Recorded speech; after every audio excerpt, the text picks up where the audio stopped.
now making their way to the microphone, it's Daniel Cormier and Ariel Helwani.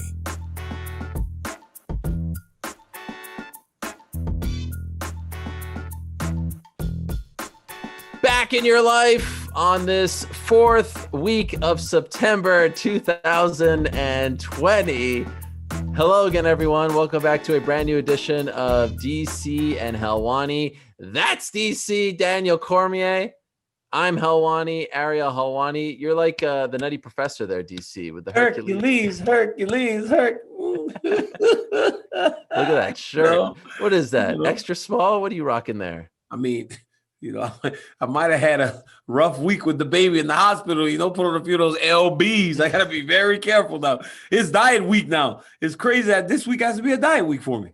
Well, to be honest with you, DC, as we are about to get into a loaded show, so much to talk about from this past Saturday to this coming Saturday to all kinds of news, new additions to the UFC and whatnot. When you just said rough week right up the top there, I thought you were referring to, your bout with the coronavirus, which I found out about last week. Now, I don't want to get too into it right here off the bat, but I just want to know, first and foremost, most importantly, friend to friend, are you okay? Are you feeling good? Because I found out about this news Ariel, on the internet last week. You're doing this? Like you're actually going to do this to me? I just want to know if you're feeling okay. That's all. We'll address this later on, but I just want to know if you're okay. Yeah. I mean, it was in July, and okay. Granted, I feel as though I may have stabbed my boy in the back a little bit, and I owe you my sincerest apologies. I really do. What kind of friend am I? What kind of friend am I? This is about you. This isn't about me. I just want to know. No, it's not even about you. It's about our show. It's our show. What kind of friend am I? I'm asking if you're okay. That's all. That's all I care about. Ariel, I found out in the news yesterday, 6 days ago or so ago, that my good friend Daniel Cormier was sick, and I wanted to know if you were okay. It's the first time we speak since then. Yeah, because you've iced me out.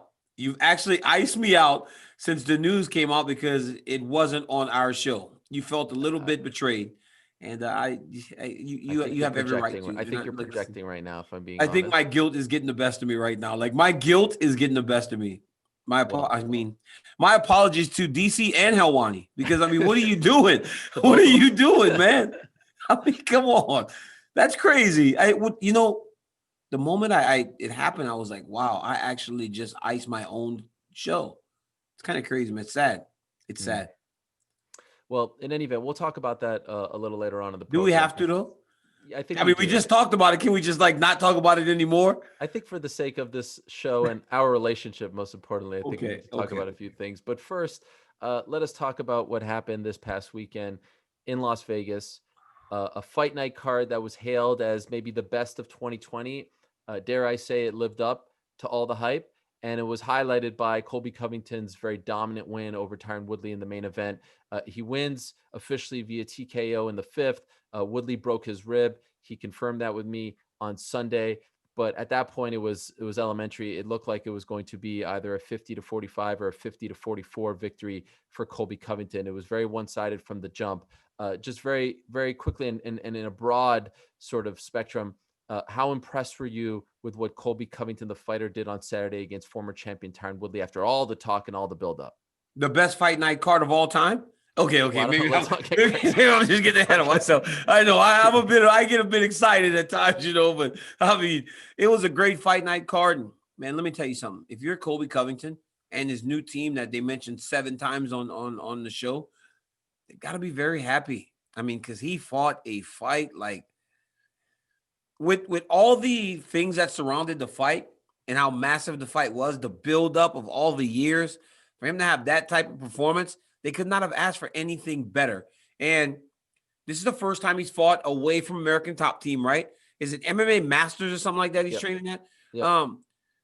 It just kind of shows, that this dude is as good as they come. And he dominated from start to finish. It was his fight. And he's actually still improving, which is very scary because he's been so good for so long already. What surprised you more, his dominance, which I was equally impressed by, and I think you can make a strong case right now that he's the second best welterweight in the world, behind obviously the champion Kamaru Usman, who beat him in December? Was it his dominance in his first fight since that loss to Usman in December, or was it Woodley's performance. Now here we are, 15 straight rounds, 75 minutes. I feel like it's a hard question for you to answer, but you know, again, you're just left wondering, like, why isn't he pulling the trigger? Why isn't he looking like the old Tyron Woodley? So I think it's a number of things. And I think you have to really give credit to these guys. We got to be very careful not to, downplay what Usman, Burns, and Colby has done. But it was about Covington, because what impressed me the most was not only his wrestling, but even in the stand-up. He beat Tyron in the stand-up. He threw more body kicks than I've ever seen him throw. He feinted much more, throwing many more feints before going into his takedowns. A lot of times Colby would just wrestle, right? At any cost, he wanted to get you to the ground. That's how he ended up getting submitted early in his career, right? Because he was shooting without setting things up. Now, you don't have to worry about Colby taking bad attacks because he's so comfortable on his feet now. And he backed Tyron up. He got him exactly where he needed him to be. And there wasn't a moment in that fight where you felt like Tyron Woodley could land a right hand that was going to end the fight, because ultimately it's Tyron's right hand that's going to keep him in fights. Well, Covington completely shut that down. And then the fight, as it went longer, he started to dominate even more. Now, Ariel, this is one thing we always think about when we think about Colby Covington. Insane pace, insane cardio, right? He is willing to go harder earlier than his opponents because he knows that his cardio is going to last him into the 5th round. But we saw a patient Colby Covington on Saturday, right? It wasn't that reckless pressure that we have gotten accustomed to. He was much more patient in his approach, and it still paid dividends because as the fight went longer, Tyron got more tired, and Tyron was the one that was getting beaten worse as the fight went on. So I thought that new, more patient approach will help him if he finds himself in another fight with Kamaru Usman. So a couple of weeks ago, we were talking about Nick Diaz, and I said that, Nick Diaz should fight the winner of this fight.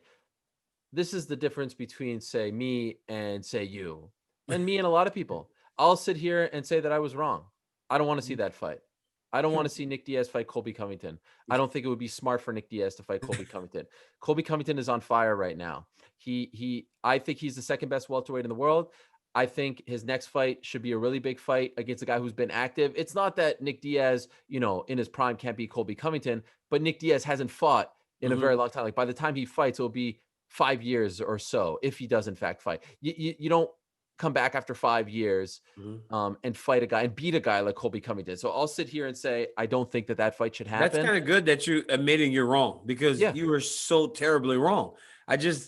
You'll never do that. So wrong in a long time. I'll always say, I say when I'm wrong all the time. I will just admit it. I'm a man with no ego. But you, my friend, are a much different case. That is absolutely You were just so wrong. You were wrong bad. And I'm glad that you're owning up to it. So what does he do? Because after the fight, he beats him from pillar to post, essentially.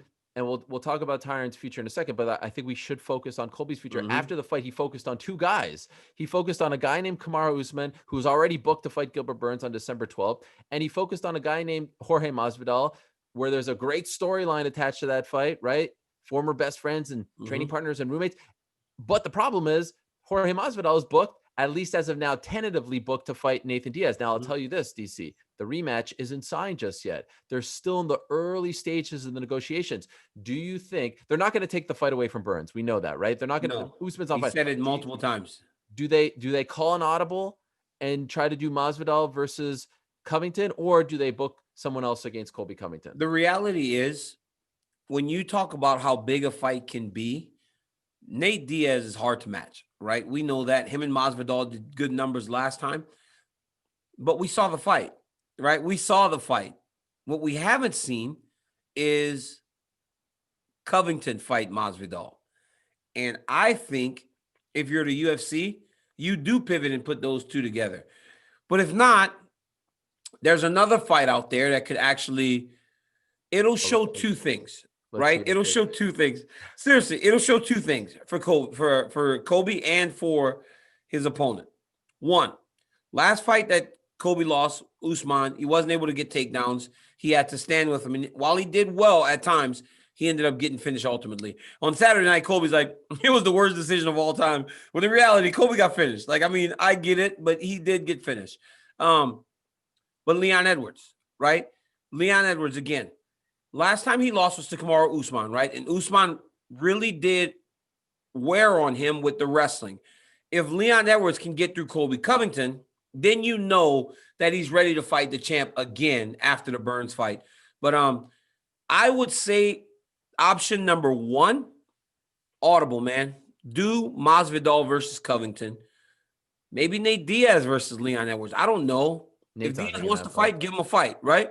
Nate's not taking that fight. Here's the thing. But if Diaz wants to fight, find him a fight. But I'm saying you make that. You love the storylines. There's no bigger story right now than Masvidal Covington. The biggest loser. Sorry for interrupting. The biggest loser on Saturday was Nate Diaz. I feel like it because I feel like you go Covington. He lost leverage, right? It's like Masvidal Diaz won back in August after Diaz beat Pettis. They had he called him out. Everyone wanted to see that fight. Now you have fans saying, no, I want to see, to your point, I want to see the fresh matchup. I want to see the bitter, rivalry, the feud and all this stuff. They both hate each other. So people want to see that.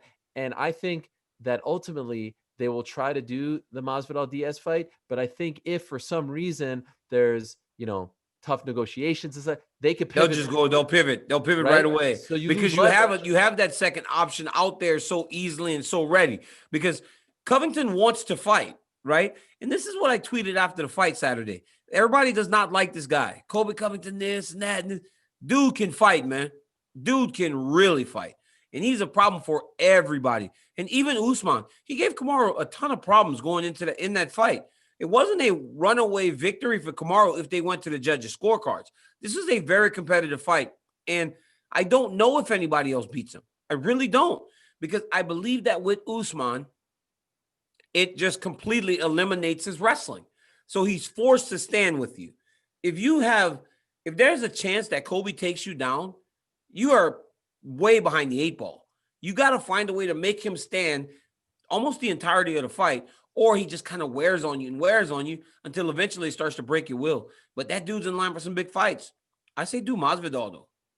Yeah, I would love to see the Masvidal fight. I would love to see the Edwards fight. I mean, if you want to please everyone, you do Masvidal Diaz too, and then you do Edwards Covington.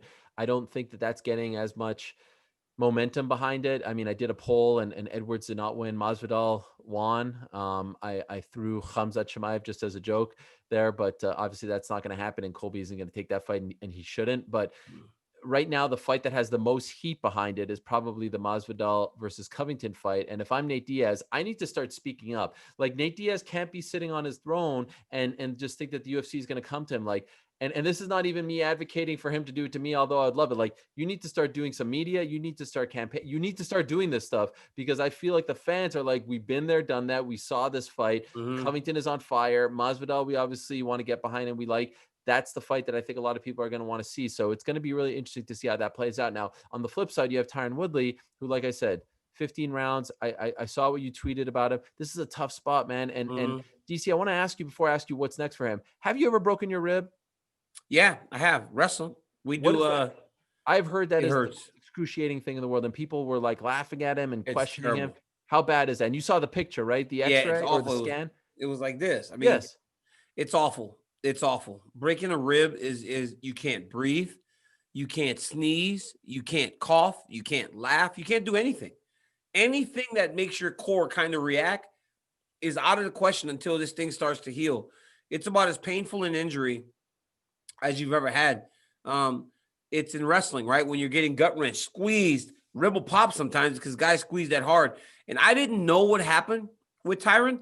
I didn't understand what made the rib break. He held on to the guillotine, but you saw in his reaction, oh, my rib, that he was hurt.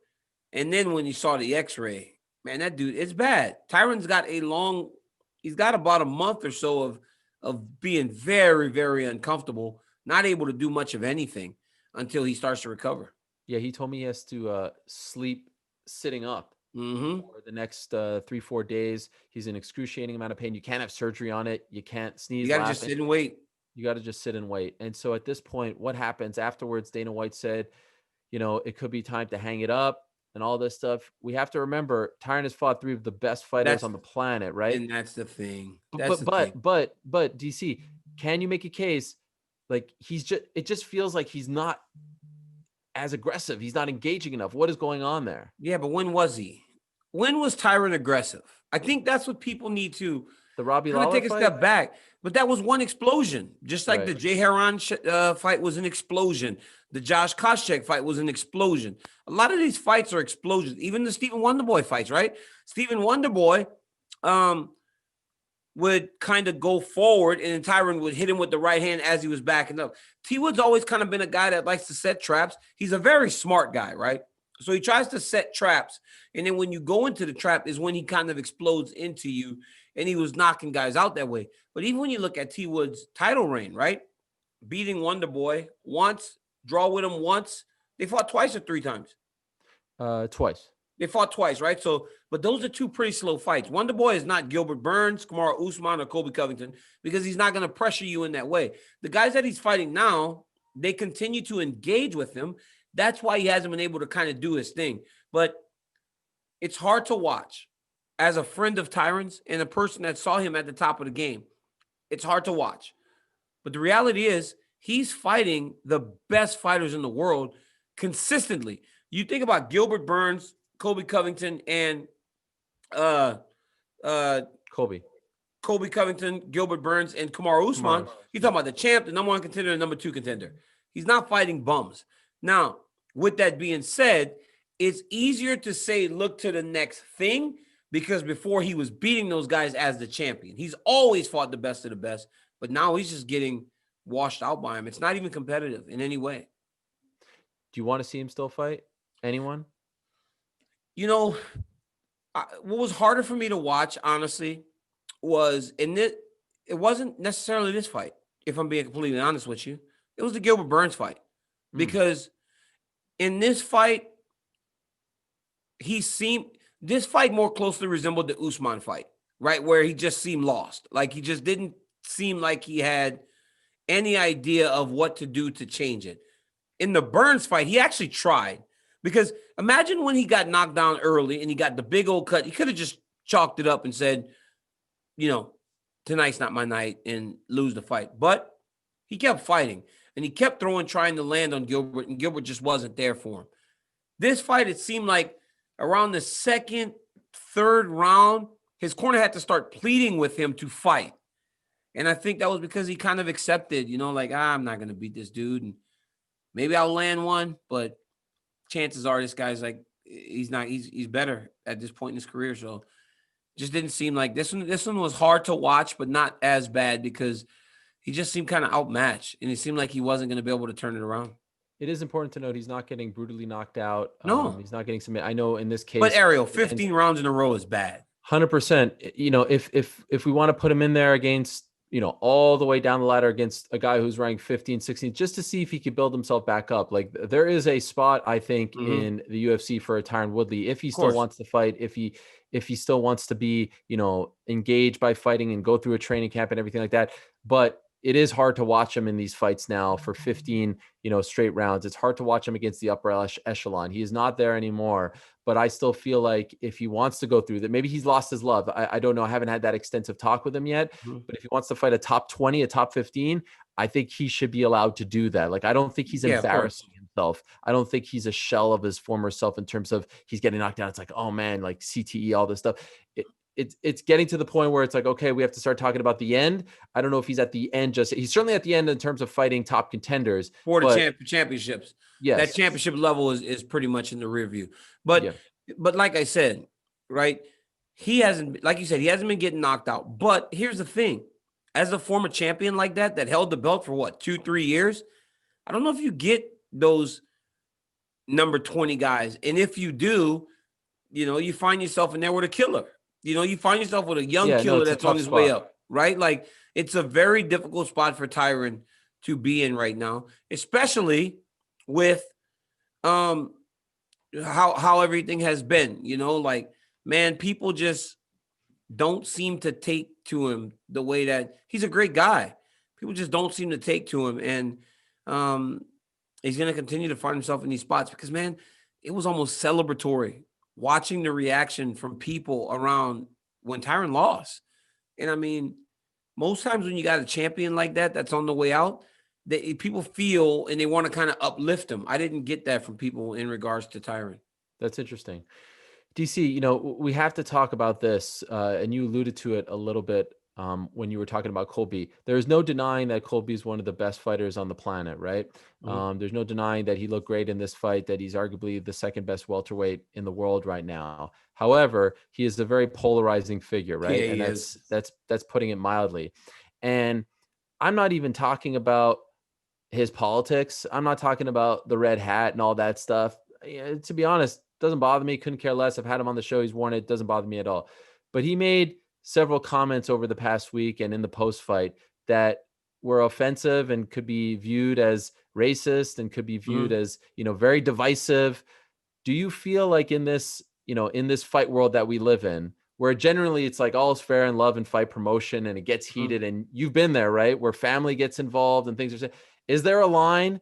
And if so, do you feel like Colby has either crossed that line or is dangerously close to crossing that line? Well, he's very close, but I believe that the line gets pushed back when he's essentially repeating a message that is being spoken to the entire world by our president, right? Like a lot of the stuff that he says is just repeating.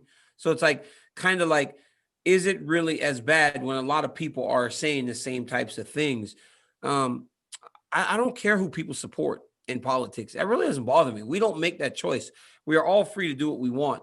But like you said, man, it's all fair in war and it's low-hanging fruit. The comments that he made towards Kamaru Usman in the post-fight show have nothing. Oh, that was bad. That was bad. The tribe thing. Nothing. That was bad. That was bad. To do with it. That was bad. That was a bad. When he said, what are they going to do? Do this thing? Does that offend you?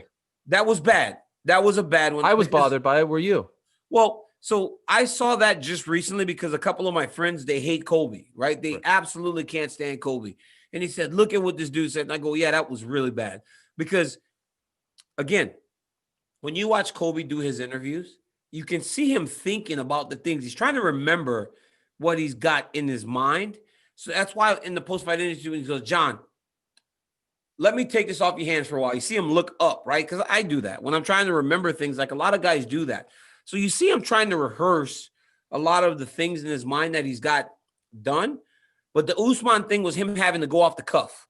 And having to go off the cuff isn't something that he's necessarily comfortable with doing. And that's what came out. Yeah, that was bad. You shouldn't say that. And you could see that it got to Usman too. Yeah, as it should have. Here's the thing. When Colby Covington came to the UFC, he was just sort of like a guy that was on the roster, right? Had no persona, had no quote-unquote gimmick, had no edge to him. And he realized that this could get him over. And guess what? It did. DC, he got a phone call from the president. Yeah, I know. His life. That's a big deal. And that's cool. And he should be happy about that. And he looked like he was very happy about that. Bro, so because the gimmick brought him to the White House. So it obviously worked to a degree. But what I'm asking you is, and I believe this is true, there is a line. Religion, family. Yeah. Well, you saw what happened with Habib and Conor, right? The line got crossed. The line kept getting crossed. The line got crossed. And I just don't want to see that line continuously get crossed anymore. Like I think on Saturday night, the line got crossed in the post-fight stuff. Again, I think it's unnecessary because he's so good. He's such a good fighter. And you could do the MAGA gimmick without crossing the line. He's too deep now. He's too deep now, Ariel. He can't go back. He's too deep. Even if he said, oh, this is all a gimmick. This is just my shtick. It's too far gone now. He has to continue down the path. Let's talk about Khamzat Chimaev. For your boy. Let me turn the music on because you choo. Somebody give me where's my steering wheel? Where's my steering wheel? Because I'm driving the train, baby. You know I'm driving the train. You're all about that train. Hey, what about when he made his debut and you had to tell me his name? You didn't. That was like 3 fights ago. 66 days ago. Well, technically, I guess it's like 68 now. He won his debut in July. 66 days later, he's 3-0. But DC, what about these numbers? Total strikes: 124-2 against John Phillips in his debut, 68-0 against Reese McKee, and 4-0 against Joe Mershard. He knocks Joe Mershard out. It didn't take many, boy. What is going on here? Do you What is up remember with this guy? Do you remember after Abu Dhabi, you said, DC, what did you think about Khamzat Chimaev? And this was before the show, and I'm like, what's his name again? And then I started talking about all the other Dagestanis in the wrestling in the region. And I was like, you were like, you have no idea who this kid is. I was like, you know what? I got to be honest, Ariel. I got to be honest. I don't. But boy, do I know who he is now. Choo choo, because I'm the conductor of this train, baby, and I'm not letting certain people on. Bisbing, you're not welcome to ride the Chimaev train. You're out of there. And all these other guys, y'all out because y'all didn't believe us when we said Chimaev. Okay, maybe I was a week late to the party because it's only a week. You remember the first one was 1 week, the next one was the second week. He beat the dude up, and I was on board. And then, boy, what he did to Gerald this weekend. Oh, that was something else, huh? And DC, I said after the second win that he should be fighting top 5 guys. But then I disagreed. Remember, I was like, let's not rush him because he's just gonna be stuck there. But guess what? He's ready, baby. I was wrong. Earlier you said, yes. I admit when I'm wrong. Hey, Ariel, I'm ready to admit I was wrong. Give him a title shot. I want a title shot for you. Come on. Ariel, give him a title shot. Give him a title shot. He's ready. Because when he was beating these dudes up with all the takedowns, everybody kept going. No, Daniel, his kickboxing is what he's known for. He's the best at stand-up. And I'm like, no, he isn't. There's no way. With the way that he can beat these guys on the ground, there's no way. One right hand. Gerald looked terrified. Can we agree on this? Gerald looked terrified? He did not look like he wanted to be in there. Yeah, he looked terrified. It was disappointing after everything that he said, and he owned up to it afterwards. But after everything he said the week before, and I saw a lot of people say like, oh, you were saying, I never said for a second that Gerald was going to win that fight. All I said was it was disrespectful towards Gerald to talk about his next fight. And guess what?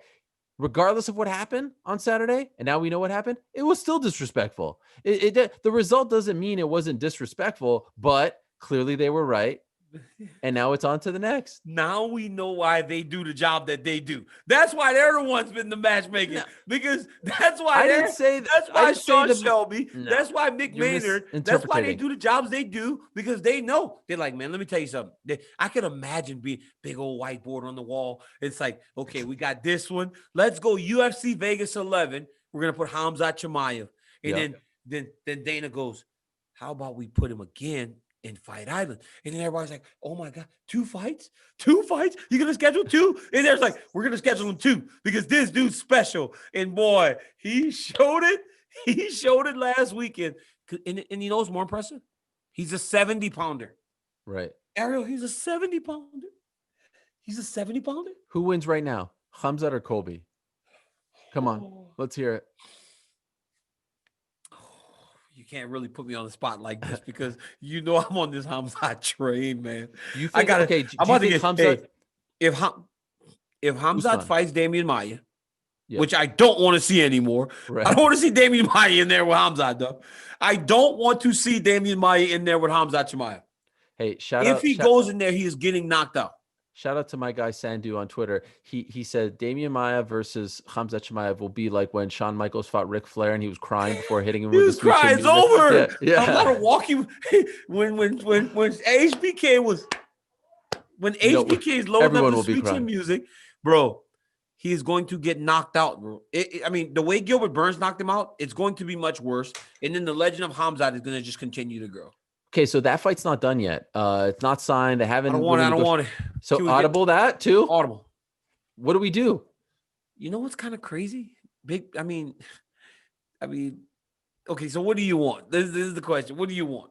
Do you want to see him get tested? Because he's honestly not going to get tested until he gets to the elite of the elite.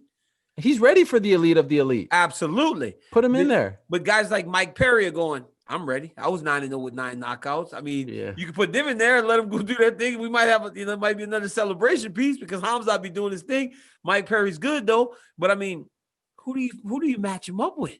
Because he's got to be almost ranked, right? He's got to be almost ranked at this point. Yeah. What about like a Luque, a Ponzinibbio type? Oh, that'd be good. No, though. Ponzinibbio's the real deal. Luque's the real deal. But here's the problem with Luque: he got to strike. He's striking. Yeah, so. Then he might just take him down. 17 seconds. Then he might just take him down, man. That's what's good. Hey, boy, Khamzat is the man, isn't he? That's crazy. I want him with one of the best guys. Put him in the top 10 fight. Of course. Neil Magny. I'd be in. Neil Magny. Put him in there with Neil Magny. Really? That's the one. Neil Magny versus Khamzat. That's how good and ready he is. Khamzat or Leon Edwards? Who wins? Yeah. Oh man, why you try? I see what you're doing. God, you're the worst. What? Because I've been hyping my boy Rocky Leon. I've been hyping my boy Leon for the last few weeks, and now you try to turn me on Leon. Like Leon Edwards should not fight Khamzat right now. Why? No, he Leon would never 7 in a row. None of these guys are going to do it. These guys aren't going to fight him. No reason to. Hey, what about Wonder Boy? What about Wonder Boy? Man, none of these guys are all going to be. Bro, you got to stop trying to okay, so it's a natural progression, right? Like Damian Maia is like number 7 or 8 in the world, right? At this point. So put him in there. But he's just so likable. Like no one wants to see him. Now, I will say stylistically, it's a really interesting matchup because if they get to the ground, off his back, Damian can hang. He's just too old. Bro, he's getting crushed, dog. Hey, if he fights Khamzat, he's getting crushed, dog. He's getting crushed if he fights Khamzat Chimaev. I'm sorry, Ariel. I'm sorry. A lot of guys are getting crushed if they fight this dude. This time next year, September 21st, 2021, right? Yeah. 2021. Has Khamzat either fought for the belt already or booked in a fight or champion? By 2021, Khamzat Chimaev is fighting for the belt or is the champ. Listen.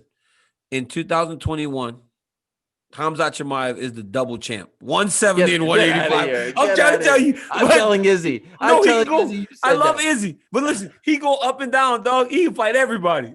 After what I saw, Ariel, because we talked about this. I'm like, man, if he can run through Gerald, this spaceship. We didn't say that. We did not say that. I never said that. This spaceship is going to the moon. Ariel, could you imagine if he runs through Gerald? And you were like, oh my goodness. And I was like, but then this, I said, if I'm Gerald, I'm trying to hurt this dude regardless, win or lose, right? Make sure you don't make the fight. One punch. Good night, insane. Irene. It's crazy. Good night, Irene. Good night, Irene. Giving homeless people McDonald's before the fight is and feeding people on. And guess what? He's such a great guy. I mean, he didn't video that. His friend did. He didn't even know. Whatever. Khamzat, that's the classic. That's the classic. Listen. Hey, Khamzat didn't even know his friend was videoing him. And unfortunately, his friend put it on the internet and he's like, come on, I don't want this. You feed people in the dark, right? He does it with his heart because he said, as you do things for people here, it will come back to you in your afterlife. I mean, he's got great philosophy. He's got a great mind for fighting. He's got all the physical ability to dominate 2 weight classes. Dude's the real deal. I mean, You are driving that train. You think I would jump off the train if he lose? Do you think I'm so fickle that if he lost, I would jump off the train? 100%. You think so? 100%. Really? 100%. 100%. That's just your style, but that's all good. Right now, you're all about him, and you should be. Now, Donald Cerrone, Nico Price fought to a draw, the first of Cerrone's career. By the way, I just want to say something about Donald Cerrone. I know the talk afterwards was, hey, he should retire. I was actually supremely impressed with Donald Cerrone. He took some big shot. I thought he was getting knocked down in the first 2 minutes of that fight. Mm-hmm. I don't think Donald Cerrone is done. How about that? Weirdest post-fight I've ever seen in my life. Weirdest post. I've never seen a post-fight so weird in my entire life. Nico Price celebrated a draw. He celebrated the draw. And then they did an interview backstage together talking about their children. How great is Nico Price, by the way, right? Let me tell you something. I love Nico Price, but come on, man. Don't interview him with this dude, man. A draw? What? Come on, I don't want to talk to this dude, man. He was so happy. Draw? Yes. I was like, what is going on? I told Selena, I go, man, turn this off, man. I can't watch this. But she's like, why? I was like, a draw just got celebrated. I've never seen it in my life. Weirdest post-fight ever. It was weird, but it was lovable. You liked it, right? I liked it. I thought it was nice. You did not like that. It was a weird fight with all those eye pokes. You know what wasn't a weird fight? Mackenzie Dern is awesome. I didn't expect this out of her. She looks a lot better at 115 than I ever thought she would look. So she's great. Our friend Danny Rube will be very happy about that shout out. He would have been really mad if we didn't mention it. Johnny Walker with a big another 50 grand. Yep. Johnny Walker with a big win. Kevin Holland with a win. What's up with Johnny Walker, though, man? What's up with Johnny Walker, man? Like, I gotta just know what's up with Johnny Walker, man. What do you mean? He's out in Ireland now. He's got this new haircut, and then he kept getting hurt. What happened? It's like he can't take a shot anymore. And now he was hurt bad. And then what did Ryan Spann do? Ryan Spann is just laying there getting elbowed on the side of the head. Like, you got to get up, bro. You got to get up. And those were actually pretty clean shots, too. I know that everybody was a little bit upset, but, dude, those are clean shots. You got to get up, Ryan Spann. Like, you about to knock him out every single time you hit him. Why are you wrestling him? Just go knock this dude out. I like Johnny Walker. I met him in Brazil a couple years ago, but, like, I don't know. It seems like he can't take a shot no more. All right. We could spend the whole show on that card, but we do have to move right? on. It was a great card, top to bottom, but there's a lot more to discuss. So let me tell you very quickly here, DC, about our good friends over at Modelo. Oh, we love them. Yes, we do. Modelo. They've been there since day one. We love them. Modelo is brewed for those with a fighting spirit. Modelo is the official beer of the UFC, and they partner with the UFC's top fighters, including the great Amanda Nunes. She's got the fighting spirit, which means to never give up, even when the odds are against you. Great fighters, they're like great beers. It doesn't matter where you come from. It matters what you're made of. Modelo has been the gold standard since 1925. Modelo is a crisp Pilsner-style lager that set the standard for authentic Mexican beer. Modelo uses premium hops to give the golden lager its crisp taste. So, when you're watching the next big UFC fight, perhaps this weekend, UFC 253, as Israel Adesanya fights Paulo Costa for the middleweight title, make sure you have a crisp Modelo Especial within your reach. Modelo, brewed for those with a fighting spirit. Drink responsibly. Beer imported by Crown Imports, Chicago, Illinois. All right, DC. Let's switch gears here very quickly. What's that face you're making? I just got a weird text message from Bob. He said, Governor Cuomo wants to call me. Like, what did I do? Like, what did I do to get Bob Cook? Yeah, what did I do? That's cool. The governor wants to call me. Why? What did I do? No, he probably wants you. I saw what's that actor's name? The guy from Clueless, Paul Rudd. He did an ad campaign about wearing masks for Governor Cuomo. So maybe it was that. So let us know. Do you want to call him right now? Do you want to? No. Okay. He wants to say hi. All right. Tell him I say hi. Say hello. I'll tell him my friend Ariel wants to say hi too. Hey, some good news regarding Conor McGregor last week. Dana White saying that they've been talking. His manager, Adi Attar, telling me that they've been talking. It appears as though the retirement gimmick is no more. What do you think they're talking about, if you had to guess? In terms of a fight, I don't know. I actually don't even know because I don't know where he fits right now, right? With everything, and I don't know where he fits. But there are fights for him, obviously. And obviously, he's going to choose what type of fight. But Khabib's fighting right now, very soon. You got Chandler now in the mix. Tony's free. Poirier's free. There are a ton of fights for him. I just don't know which one he's going to choose. Pretty obvious what they're talking about. Who? He's going to fight the winner of Khabib Gaethje. You think they're going to just give him a title fight? Absolutely. They said they were going to give him a title fight a year ago after fighting Cerrone. Now the fight is coming up. Hopefully in 2021, around March or so, there'll be fans. And it's quite obvious that the timing works out here. Well, they've got to get Khabib to agree to it too, right? Oh, Habib get out of here. Listen, Khabib seems to want to fight Georges St. Pierre and Georges St. Pierre only. Look, man, you have to truly believe and know who Khabib Nurmagomedov is too. I know that it's going to be very enticing to go fight and make all that money again, but I don't know. I think he wants to fight GSP. If his mind's set on something, I'm sure that's what he's going to do. Okay, so you're saying that right now they're just talking. There's nothing that they're really talking. I don't think there's a fight yet. There's a fight yet, but there are a ton of options. Well, lightweight is super interesting because all of a sudden here comes Michael Chandler from Bellator. He's now been signed to the UFC. Now, this whole situation is super weird with the Khabib and Gaethje fight because Michael Chandler is now the backup fighter for the title fight. It was originally supposed to be Ferguson versus Poirier, and as I told you, I think a week or so ago, the situation was Ferguson would get bumped up if Gaethje fell out, and then Poirier would get bumped up if Khabib pulled out. Well, they couldn't come to terms with either one of those guys.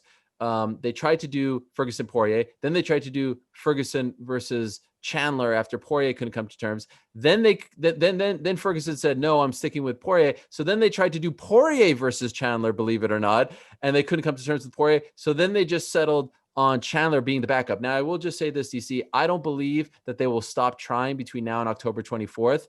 I wouldn't be surprised if they go back to the well of either Ferguson and or Poirier to fight Chandler. I don't think they want to have Chandler debut in this kind of way because it's a very unique thing. But what do you make of the decision to put Chandler, who's coming off a big win over Benson Henderson in Bellator, who's a free agent, but wasn't the Bellator champion? It's Patricia Pitbull in this spot as the backup fighter for a title fight, at least as of right this moment. Well, Michael Chandler for a long time has been one of the best lightweights in the world, right? Like, unless you're just a complete homer for one organization, you recognize his talent and who he is. He's a two-time Bellator champion. He's a fantastic fighter. It's odd, right? Because you don't want your new toy to just sit on the shelf. You want him to be on display as early as possible. So I believe that if they can't get one of those guys to fight, they're going to go and try to find someone else. And there are a number of guys at 155 that are willing to fight Michael Chandler. It's just a matter of finding the right one. I don't believe it's going to end like this. I don't believe it's going to be Chandler just sitting, making weight just in case. I do believe he's going to have a fight. I'm just not sure who it's going to be yet. But it'll be one of the guys in the top 10. It'll be somebody in the top 10. DC, if he actually debuts like this as a backup fighter, this would be one of the strangest debuts in combat history since when Bret Hart debuted in WCW as a guest referee. I mean, you don't.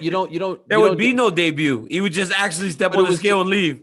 It was just step on the scale and leave. No, but I remember when Bret Hart went to WCW and he showed up as the guest referee. It was just weird. It's like, what is this? It was bad. A referee. Debut a guy. So now here's what the thought process was: get him into the main event scene. The only way to push him into that scene was to make him the referee, because Savage. Well, that's what this is. Get him into the main event scene, but he needs to fight someone, because you don't know how much you promote the guy, right? Like, you don't want to promote a backup fighter, but then if he steps in on like 2 days' notice, you haven't promoted him enough, right? So it's just, and here's the historical part of it. Do you see the last time a non-champion debuted in the UFC, right? And fought for the belt was UFC 177 when Joe Soto fought TJ Dillashaw on 24 hours notice when Hannah Barao, got hurt while cutting weight.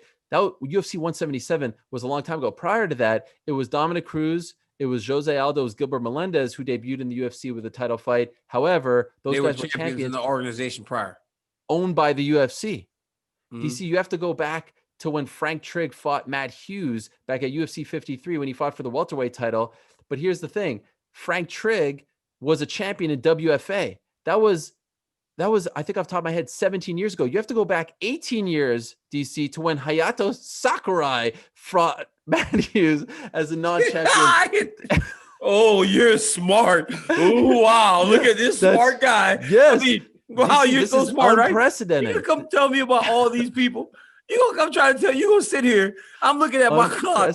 I'm looking at my clock. It started. This whole rant started at 9:59. It's 10:01 now, and you still talking about the last time this, and this happened. Well, we're in a different day and age, son. Let's stop living in the past. What do you mean Michael different day? Chandler may now fight for the lightweight championship of the world in his UFC debut. So, hey, as time changes, so go the rules, and those are the rules that we live in today. So Ariel's so smart, and he go all the way back 17 years Hayato Sakurai. Hey, to Khamzat Sakurai. You got to go all the way back 17 years to Khamzat Sakurai to say. Right. And he was the WFL champion, Frank Trigg. WFA. What do you know? Man. You don't know anything about this. What are you, some kind of casual? I'm trying to educate you. I'm trying to enlighten you. You got to go back 16 years to the WFL championship. Frank Mir made this championship. You got to go back 18 years to Khamzat Sakurai to make his debut in the. Come on, man. That's right. Unprecedented. Weird, unprecedented. The whole time I'm sitting there, your head just getting bigger and bigger and bigger because you're so arrogant. And you sit there with your head. How am I arrogant? I'm trying to explain. Listen, don't you start with me right now. Don't you start with the arrogant. We'll get to you in a second. On your high horse. I know something about UFC 115 and UFC 99 and Khamzat Sakurai. Like, come on, man. Like, what in the world is going on here, man? I don't get it, man. I don't get why you do this to me. Because I definitely don't know who Khamzat Sakurai is. I have no idea who this guy is. Who is that? You don't know who Sakurai is? One of the best fighters? He was a welterweight, fought Matt Hughes, fought in Japan for many years. Oh, the Japanese dude with the black hair, he has some knee pads on his legs, right? Yeah, he wore knee pads. That's the dude with the knee pads. Is Khamzat Sakurai the guy with the knee pads? Is that the guy with the knee pads? Be honest. He has knee pads, right? What is his name? What is his name? He had ankles backs too. Who? Okay. What? Khamzat Sakurai. What's his name, dog? What's his name? Okay. Let's just move on. I'm so hot right now, man. Why do you do this to me, dog? It's hot under these lights. Speaking of Abu Dhabi, UFC 253, level of excitement. By the way, did you see Izzy and Paulo Costa have a little nice sort of cordial exchange? What was up with that? They broke kayfabe right there for us. Professional, right? They're professionals. I would have loved to see them do that with Jones fight. Yeah. Could you imagine? We got fights every time we saw each other. I'm like, y'all shaking hands now? I'm like, Costa, get him. Like, do something. Izzy, do something. But nothing. They're hey, listen, man, when you're the face of Puma, hey, when you're the face of a major company like Israel Adesanya, you got to keep yourself in check. You know, like, don't mess with the money. A diss on ya. Hey, man, we're not doing this again, man. We're not doing this dissing your stuff again. You can't just change your name in the middle of your career like Kelvin Gastelum. Like, no, you don't get to change your name 10 fights into your career. Like, I'm sorry. Give me a Francis. You can't. You don't get to change your name 10 fights into your career, give dog. Kelvin, give me a Francis real quick. Who? Nagano? Nagano? When he does it in the microphone thingy. Who? Francis Ngannou? Yeah, what he does. Ngannou. Francis Ngannou. Hey, Francis Ngannou. Hey, oh, that's how you say his name? Remember when he first came, he had the dreads. He looked like the Predator, right? He looked like Predator. He was like, I was like, yo, what is this big dude's name? They said, here, Daniel, we'll let you listen to the audio. Francis Ngannou. I said, oh, there he goes. That's how you say that Big Biscuit's name. Oh, gosh. But no, like, you don't get to change your name in the middle of your career, dude. Like, so it's Israel Adesanya. Hey, by the way, Paulo Costa changed his name. He was Boashinya. Yes, it's Boashinya. Boash. Now he's Paulo Costa. So he did it too. No. It's the eraser. Boashinya means the eraser.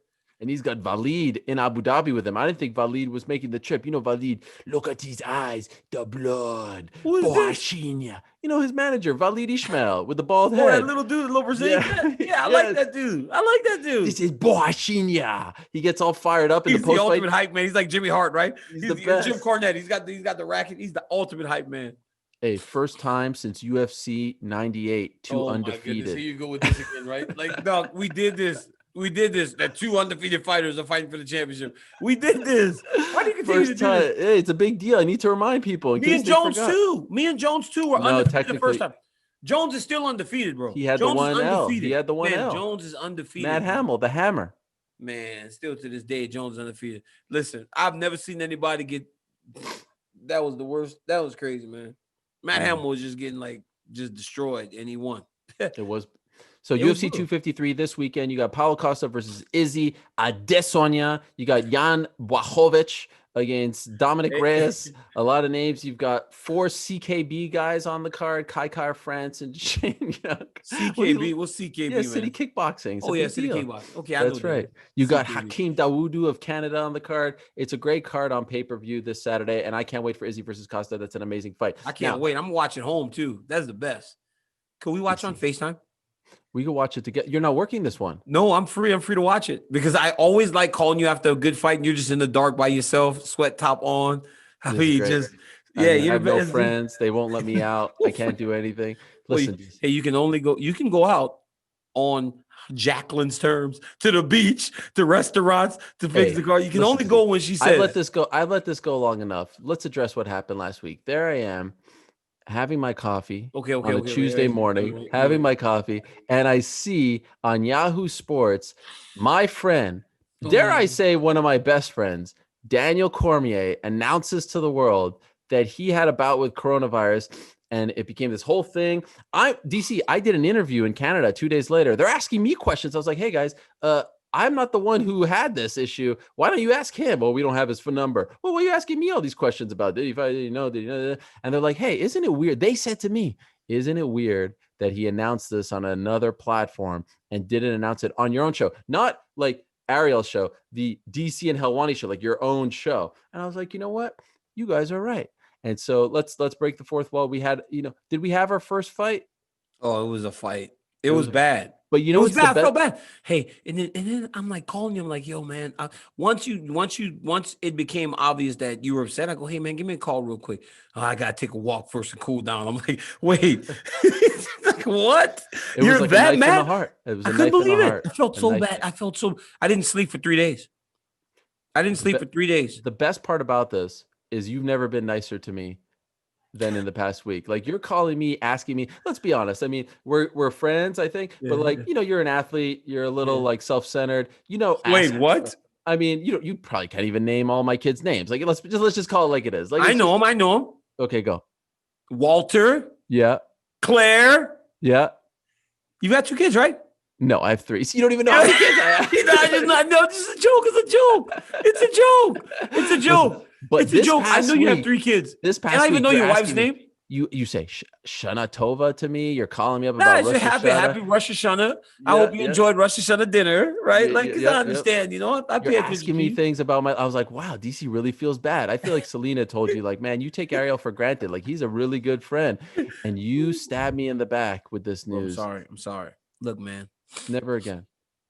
I'll never do it Okay. again. I just didn't know, man. When you get an opportunity to talk to people like CNBC, because for me, it was a technology type of revelation, like it was more about the technical aspect of it, right? Like the fact that I was able to wear this Oura ring, and this Oura ring was able to give me the signs that told me I was starting to get sick. Like, that's what I wanted to share with the world, that product, right? And I didn't want to do it. Why'd you share I didn't want to do it because the reality is like, I don't want it to seem like I'm trying to sell anything, because I'm not trying to sell this Oura ring. All I'm trying to do is show people that this is a great tool to have in life, just in life. So I was like, you know what, man, I'm not going to do it on my show, because I'll be like, oh, this dude's trying to use this platform as this. I want this show to be pure, right? 2 friends talking sports and having a good time. When you start bringing endorsements and all these other things onto the show, it's a problem. So unfortunately, my TV just went dead. Did you see that? Oh my goodness. This might be the first time. Look at this. This is crazy. This is amazing. Why would it do that? You just got to press anything. It's okay. It happens to the best of us. I mean, why would it do that? Again, this is pure, Ariel. This is pure. I don't want that's you why to I was so hurt. I was so hurt. I mean, look, in terms of the COVID, bro, I had a bout with COVID in the middle of July. It was crazy. It was bad. I could feel it. I could feel that my body was sick. I could feel that I felt run down. It was everything that I had heard about on the news outside of the ventilator and those extreme cases. But yeah, man, I felt run down. I felt like maybe I had trained too hard, and I just had to kind of take a step back. But I went through a lot, like I had the cut, in camp, and then I had the COVID. So this was a very tough camp. So getting to the fight was very rewarding for me, and fighting the fight that we had was really rewarding. And people thought that you were making excuses. No. I think you were clear about that. Very you just clear. Came out and said it. You just didn't do it on our show. That's it. Hey, bro. I'm sorry, Ariel. No, it's okay. I did it for days. You've done this to me. For days you've done this to me. Even when I think that we're going forward, you hit me below the belt again. I remember when you did your thing with this guy? Every day, like just uppercut to the belly. Hey, you remember you talked to this guy? This isn't even me being upset that you didn't give me the exclusive. Like, you didn't come on you host the show. You co-host the show with me, and you went somewhere. I mean, could you believe? Imagine That's bad, if right? I did that. Imagine I showed up on some other show talking could about. You imagine if you stuff. said something and didn't tell me? I'd be so mad. Unbelievable. It's just like it's like. But hey, the best part about all this is that you've never been nicer to me. Like, you're asking me about myself. You still don't know that I have, 3 kids and all this stuff, but that's okay. Did I just name you kids? No, you missed one. No, I didn't. Yeah, you said Which Walter one do you think I missed? Claire. Well, Which one do you think I missed? Which one do you think I missed? The one you didn't say. Yeah, that's Abby. That's right. Abby, right? That's Abby. I mean, how insulting is this? The guy who I consider a friend. My firstborn, the one who's been around the oldest. Wait, I thought Walter was the oldest. I mean, this is just getting worse. Oliver is the oldest. Oliver. Yes, I remember Oliver. He's the guy with the good right hand. No, that's Walter. That's Walter. Walter has the right hand. Yes. I'm just joking. I'm just a joke. Yeah. I'm making jokes. What kind of? And you know what's the difference between Oliver, me and you? Walter, and Claire. And Claire is the most beautiful little girl, man. Her hair. She's such a great personality. But this is the difference between me and you. Despite the fact that you stabbed me in the heart and the back, despite the fact that you were a bad friend and you continue to exemplify traits of being a bad friend. I'm on the internet late Friday during Rosh Hashanah, and I stumble upon an article from some jabron named Booker T saying, how dare this Daniel Cormier? He wants to book his own angle. And I come to your defense. That's the kind of friend I am. Hey, I told you, be easy, Booker T. You better be careful because I will go right upside your head. I'm not going to play around. And look at my boy Ariel just jump to my defense right away. We're in the midst of a fight. We're in a fight, and I'm coming to your defense. No, but because we've got each other's back, right? I did it for you with Bisping on Saturday. You know, like we got each other's back. Well, that was part of you trying to make amends. No. Wait, so you think you think everything I'm doing now is just in an effort to make things better? 1 Come million%. on, I just got your back. It was nice. Listen, I hope this lasts. I really hope you've never had my back. I mean, I've always had your back, right? Remember, I went after Darren Till for you. I had to stop Darren Till from beating you up. I had to stop a lot of people from beating you up. How about Booker T? Booker T, this guy, first of all, you're talking about Roman Reigns. Here's this guy who hasn't been relevant for 15 or so years. Just thinks he can waltz into the middle. You're going to waltz into the main event? You want to be, hey, Booker T, you want to be the backup fighter? You want to be the backup fighter for the main event? Like, come on, King Book. And the problem is, I love the Harlem Heat. I love Booker T. I love Stevie Ray, the five-time WWE champion. But Booker T, come at me, man. I don't know if we're gonna be okay. I don't know if we can bounce back from this. Here's the difference between you and Booker T. As I prop you up, you're a double champ. You don't have to remind people every time you speak how many belts you've won, how many things you've done. This guy is so relevant and is such an afterthought that every time he speaks, he has to remind people of his accolades, of his accomplishments. He has to remind people because he's such an afterthought. But guess what, DC? What? Booker T has sent us a message. He did? He has sent us a message. I'm being told. Wait. He sent me a message? He sent us a message? He sent you a video, yes. So here's the problem. Here's the problem. Like, I keep breaking kayfabe, right? Because then I become a fan again. It's like, so wait. I keep trying to cut promos on these dudes, but then I break kayfabe. Let's hear from Booker because he said, let's listen to this. Let's hear from Booker T. I just want to drop a little message to Daniel Cormier. You see, I'm getting ready to work out right now, so I don't have a whole lot of time. DC, you said, Booker T, be careful. Well, I am careful, brother. My thing is this. I've been watching you for a long time, Strike Force. You know, I mean, you did it. You did it big. I'm talking about Bigfoot Silver. He dropped like a falling log, man. But in the UFC, double champ, I give you your props, man. You have done a whole lot for the industry, but now you're talking about stepping into something totally different. You're talking about crossing over to my territory. Well, bro, let me give you the lay of the land before you ever think about talking to Roman Reigns. You need to talk to me first, brother. I'm talking about right here inside the Hall of Fame, and I know you got a little coattail rider by the name of Ariel Helwani. Let me give you some advice, bro. You want the rub? Let me catch you at Starbucks. I'll give you the rub, all right? Cormier, give me a call. I'll be waiting. Okay, here's the problem. Here's the problem. As I want to do this, it's like I keep becoming a fan. So now it's over. He's getting promos on us. It's okay. I'm back on his side. No. Bro, yes, no, I'm back. He won me over. Okay, listen, Booker T. I'm coming on the podcast. We're going on the podcast. We're going to go together. Let's go. Podcast? The Hall of Fame. It's a show, he said. The Hall of Fame. I know that it's a show. The Hall of Fame. DC, we work for ESPN, the worldwide leader in sports. I'm going, man. We don't show up on podcasts with five people on it. No, I'm going. Sorry, I'm going. What, you're going rogue on? I'm trying to cut a promo here. Sorry, I'm trying to get us to WrestleMania. Sorry, I'm going. You're fanboy. Booker T, if you ever speak of me like that, you talk about who's riding whose coattails here. Booker T gonna rip you apart. This is the A side right here. All right, Booker, you haven't been relevant in 18 years. Wait, did you see how strong Booker T looked? The only reason they gave him that WCW title is because they were a ship that was sinking. He was irrelevant. He was post WCW. We're gonna waltz in there. Ain't no spinner-rooney up in here. Ain't no spinner-rooney up in here. Hey, Booker T, why don't you go on your TV show? Ain't no scissor kick up in here. Hey, Booker T, why don't you go on your TV show and respond to us? Oh, that's right. They canceled your TV show. That's right, Booker T. You don't know who you're dealing with right here. Why do you always do this? It's what? like you constantly get me in fights. You constantly get me in fights. I'm getting you constantly your back. get me in fights. Booker T. I just want to be Booker T's fan again. All right, I'm ready to go back. Can we go back? I don't. Can we go back? I don't. You interviewed him before. You've interviewed him. He was nice then, but now he went too far. I don't even know what he's talking about. Starbucks, the rub. I don't even know what he's talking about. All I know is that we'll blow right through him, and then we'll go to Roman Reigns and whatever. And we're going to WrestleMania. Point to the sign, DC. Point to it right now. Point to the sign. We're going to WrestleMania. SoFi Stadium. Here we come. As I point to the sign, I got Seth Rollins laying on his back in the middle of the ring because I'm going through the entire Shield. Dean Ambrose ain't around no more, so I got to beat Seth Rollins up first and then go get Roman Reigns. John Moxley? That's his name? That's his real name.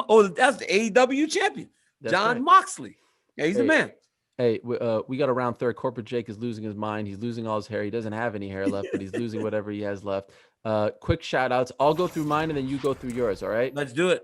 Hey, shout out to Goran Dragic of your Miami Heat. Why? Because he's a big MMA fan, but most importantly, because when I interviewed him last week before we went on the air, the first thing he said was, I love DC and Helwani. So shout out to Goran Dragic. We starting to make it, baby. We getting there. Yes. We're getting there.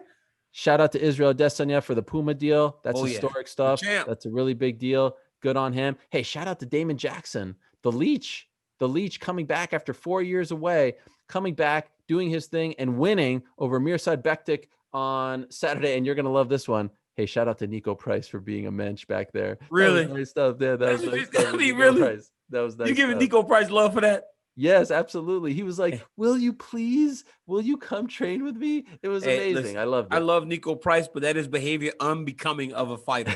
Like this is unbecoming behavior of a fighter, Nico Price. You need to stop being so nice all the time. But is it time for mine? Yes. Time for mine. All right, my first shout out I want to give to the San Francisco Fire Department Station number 19. My good friend Mike Wan. I said my ear kind of itched a little bit. My good friend Mike Wan, whose son Travis wrestles for me, has wrestled for me for a really long time. He's part of this firehouse.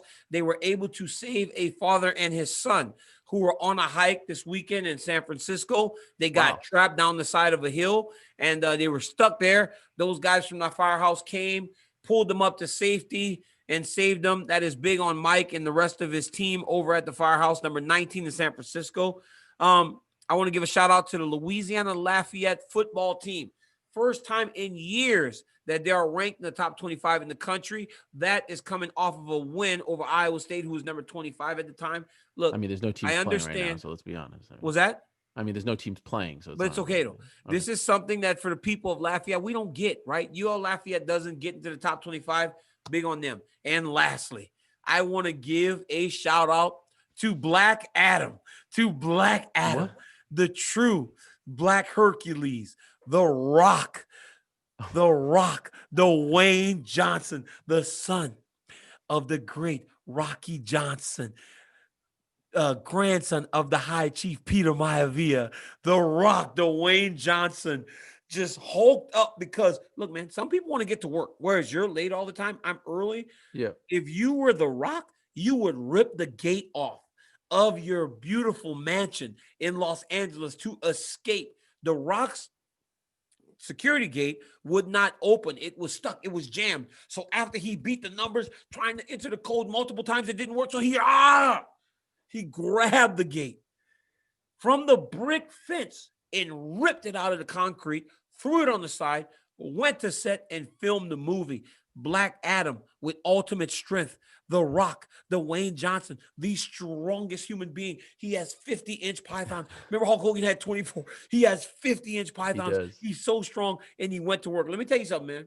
You need to get commitment to getting to work on time like The Rock does. That's right. Because I thought you were going to give me a shout out, for what you did to me last week to try to butter me up. And I also want to give a shout out to my boy Ariel Helwani. Because guess what, man? I want to give a shout out to my boy Ariel Helwani. That doesn't count. This makes it worse. No, because forgiveness is key. Forgiveness is key in relationships. And I love how understanding you are.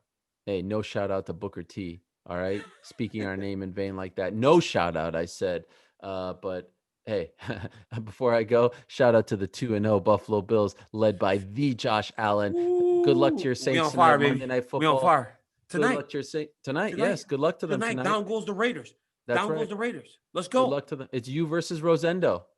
Yep, me versus Rosendo and Shane. These boys know, and I keep betting the money. They think the Saints are going to lose. Last week I won $500 because they bet on the Buccaneers. So now I'm going to make more money on them tonight when the Saints go marching into Las Vegas and we lay claim to that Death Star, that atrocity of a stadium. It's obnoxious. It's obnoxious. Yeah. If the Saints ever had an obnoxious looking stadium like that, I would turn it off and never watch it again. Have some class, Raiders. You don't have to build a big, black, nasty-looking stadium in the middle of a Las Vegas desert. It's obnoxious, man. Well, hopefully you can have as good as of a game as my guy Josh Allen, 417 yards, 4 TDs. I mean, hopefully. I turn my nose up at there. I mean, the Buffalo Bills. All right, we're out of time. So much to get to, so little time. We tried our best here on today's program. Again, UFC 253 goes down this Saturday on ESPN Plus pay-per-view. Israel Adesanya against Paulo Borrachinha for the middleweight title, and Dominic Reyes against Jan Błachowicz. Yo, that's crazy that you would do that. That's kind of crazy that you would do. Israel Adesanya versus Paulo Borrachinha. And then Dominic Reyes fights Jan. No. That's exactly what you just did. We will talk all about it next week on this program. Thank you, Modelo. Thanks to all of you for continuing to watch, download, rate, subscribe, review, all those things and more. But for now, we're out of time. Back next week, same time and place. Tell us, say peace. We're out of here.